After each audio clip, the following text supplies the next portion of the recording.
ଶୁଣାଲା କଣ ରହିବ ରଣନୀତି କେମିତି ଲଢ଼ିବେ ଓଡ଼ିଶାରେ? आम आदमी पार्टी रणनीति अति स्पष्ट 25 वर्षर बीजेडी विफलता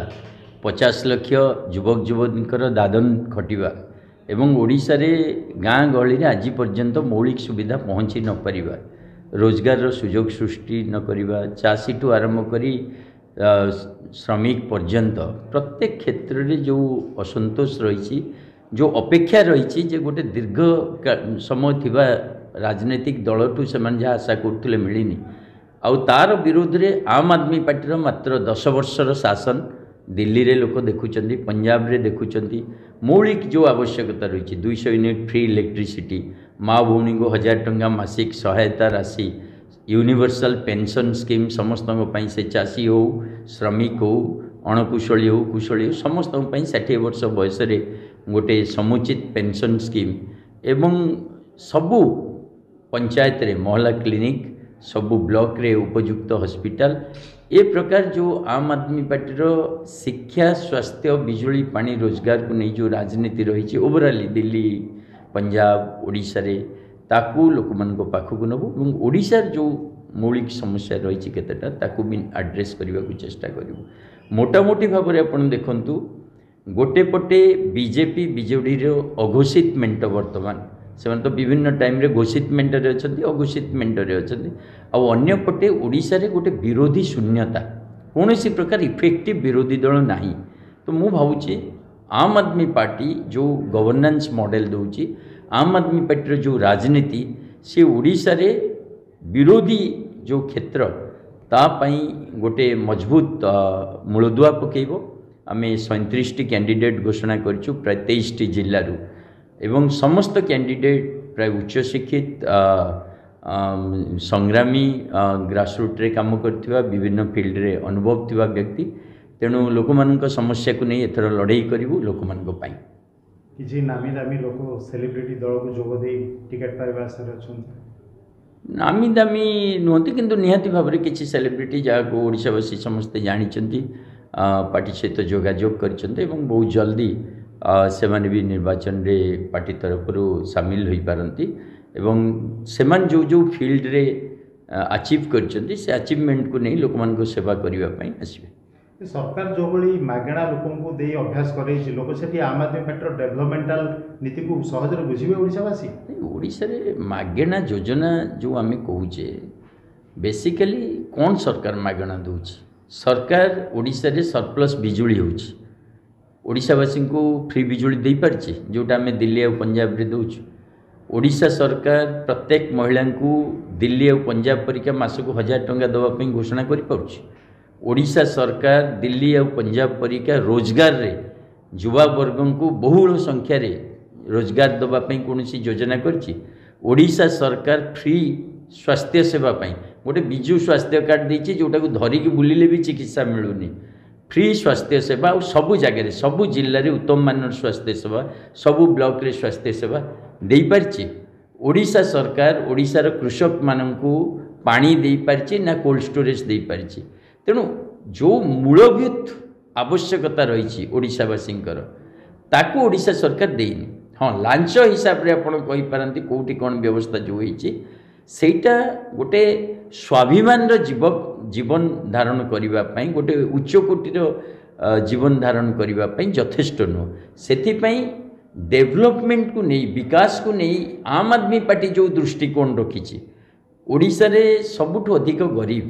ओडिशा रे सबुठु अधिक पछुआ अंचल ओडिशार पूरा बड़ बड़ बेल्ट रही वेस्टर्न कहतु साउदर्न कहतु नॉर्दर्न कहतु जो थी कि आमर आदिवासी समाज बहु संख्यार रही बहुत पछुआ भी रही तेणु ओडिशार डेवलपमेंट जदि आप देखिए विकास जदि देखिए से संपूर्ण भाव में नवीन सरकार फेल मारी तेणु आम आम मुद्दा को धरी लोक पाखक जीवु लोक विकल्प आह्वान देवु तो केते दूर लोक ग्रहण कर परफॉर्मेंस डिपेंड कर बिना केजरीवाल केमिति लड़िबे निर्वाचन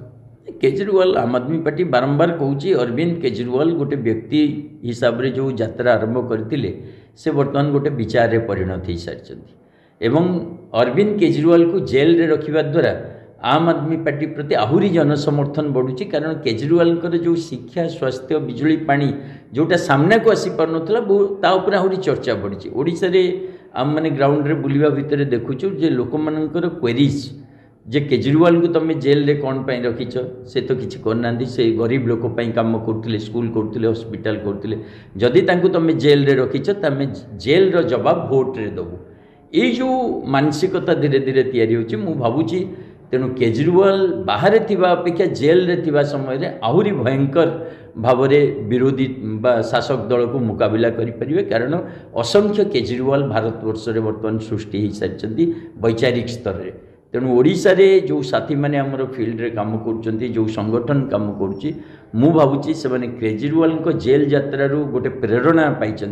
अतीत में जमती गांधी हूँ नेहरू हूँ भगत सिंह हूँ जेल जीवा बेले स्वाधीनता आंदोलन आहरी मजबूत होता सेमती अरविंद केजरीवाल को जेल जीवा जो पार्टी प्रचार और विचार आहरी मजबूत हो। निशिकांत महापात्र जो भाई विसत्कार करुँच आगामी दिन में झारपड़ा जावाक पड़ पारे सेटा किसी बड़ कथा नुह जेल जीवा गोटे जेते सामाजिक कर्मी जेते संग्रामी लड़ुआ साथी जेते वैचारिक स्तर में लड़ई करुवा व्यक्ति तांको मानक पई गोटे विश्राम स्थल आपण जेते दिन जेल रे रहिबे से टाइम रे आपण जेनराली समय पाती लेखापढ़ा करें विचार करें समाज पई आहुरी चिंता करें तेणु जेल जीवा मु भावुची आम प्रश्न नुह से गोटे स्वागत करुचु कौन परिस्थिति रे जेल जीवाकू किंतु देश पाई एवं देशर समस्या को नहीं जो लड़ई से अटकीब नहीं जारी रही। विरोधी अरविंद केजरीवाल एपरी गोटे विचार जो राज्य रे राज्य सरकार कहूतिले जे आम पाखे पैसा नहीं लोक मान काम करने को सेठी से देखई देले बजेट केमती मैनेज करा जाए लोकों को पैसा बंचाई केमती दिया जाई पारे आम पैसा रे सरकार चलुची आम लोक मान पैसा नहीं ओडिशार खणी जंगल पानी बिकिकी नवीन बाबू पैसा कमाउछंती कहा जो परी भाव में साधारण जनता पाई से पैसा नहीं मोटा मोटा पैसा केवल निर्वाचन रे खर्च होउची एमएलए एमपी को पाई खर्च होउची ता विरुद्ध रे अरविंद केजरीवाल गोटे नुआ राजनीतिर प्रतीक आज भारतीय जनता पार्टी जदि अरविंद केजरीवाल को डरुची कारण जो परी भाव धर्म जो परी भाव में जाति जो परी भाव में प्रचार प्रसार को आधार करी भारतीय जनता पार्टी लड़ई करुच्ची ता विरुद्ध रे जदि शक्तिशाली भाव में किए छिड़ा होइची आउ गवर्नेंस को नहीं स्कूल को नहीं हॉस्पिटल को नहीं रोजगार को नहीं पानी को नहीं बिजुली को लड़ई कर केजरीवाल तेणु नरेंद्र मोदी भल भाव में जानती देशर नागरिक जदि सचेतन हम ताहले केजरीवाल विचार एत प्रभाव पकेब जे आगामी दिन में भारतीय जनता पार्टी जीरो हो तेणु जीरो हवा पूर्व अरविंद केजरीवाल को जेल रे पकई से संभावना को रोकवाई गोटे प्रयास चलती किंतु से माने एटा बड़ भूल कले अरविंद केजरीवाल परिका विचार को जेल रे पकई तुम आहरी मजबूत करदेल कारण अरविंद केजरीवाल छगन भुजबल नुह अरविंद केजरीवाल अजित पावर नुह अरविंद केजरीवाल हेमंत विश्व शर्मा नुह अरविंद केजरीवाल शुभेंदु अधिकारी नुह अरविंद केजरीवाल मनीष सिसोदिया